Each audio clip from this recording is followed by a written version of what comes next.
내일장 미리 보기 해보겠습니다. 대신증권 이경민 연구원 연결합니다. 안녕하세요.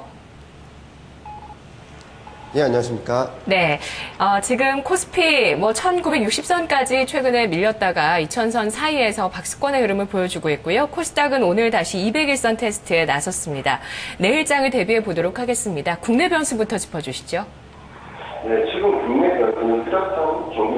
변수는 뚜렷한 경기 모멘텀을 받지 못하고 있는 상황에서 외국인 매매 패턴에 좀 일희일비하는 모습을 이어가고 있습니다. 최근 이틀 연속 반등세를 이어갔을 때는 외국인 매수세가 유입되었고요. 반대로 오늘 같은 경우는 외국인이 현선물 시장에서 매도 전환을 하면서 장중 하락폭을 키워갔습니다. 이런 부분에 있어서 내일도 외국인 매매 패턴에 주목을 하실 필요가 있겠고요. 이런 가운데 최근 어제 오늘 주목되는 부분 중에 하나는 연기금의 매수세가 이틀 연속 대량 유입되었다는 점입니다.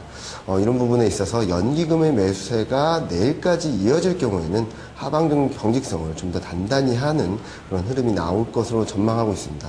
따라서 코스피는 1980선 지지력 여부, 그리고 이 선이 무너진다 하더라도 1960선은 깨지 않을 것으로 전망을 하고 있습니다. 예. 자, PBR 1배 수준이라고들 하는데요. 수급적인 상황을 봤을 때 여러 부분들 1980선에서의 지지력 확보가 가능하다라고 봐주셨습니다. 해외 변수 볼게요. 이라크 사태가 다시 또 영향력이 커지고 있는 구간인데요. 미국 증시 또 외환시장 이런 부분들에 영향을 주고 있습니다. 내일장은 어떤 변수가 우리 증시에 여파가 있을지 짚어주세요.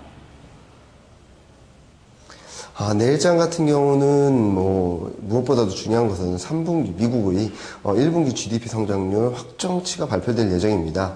지난 잠정치에서는 마이너스 1.0%를 기록했는데요.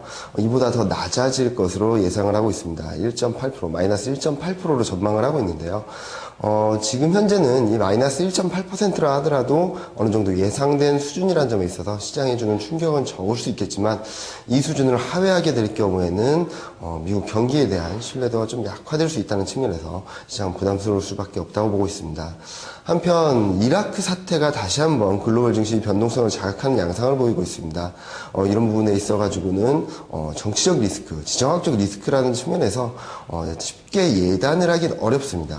하지만 최근 흐름을 본다면은 지정학적 리스크, 정치적 리스크는 시장의 추세를 바꾸지는 않습니다.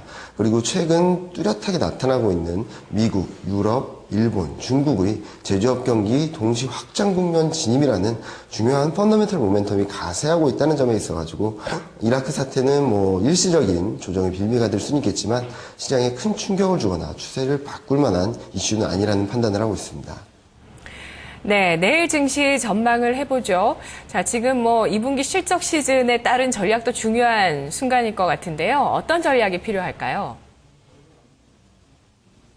네, 일단 코스피가 1960선을 깨지만 않는다면 언제든지 매수 접근을 하셔도 무리가 없다는 판단을 하고 있습니다. 다만 시장이 여기서 2000선을 넘어 강하게 올라갈 수 있을지, 그러니까 단기적으로 말씀을 드리는 건데요. 아마 7월 초까지는 좀 어렵지 않을까라는 전망을 하고 있습니다. 삼성전자 실적 가이던스가 발표되기 전까지는 실적에 대한 불확실성이 좀 더 시장을 압박할 가능성이 높다고 보고 있습니다.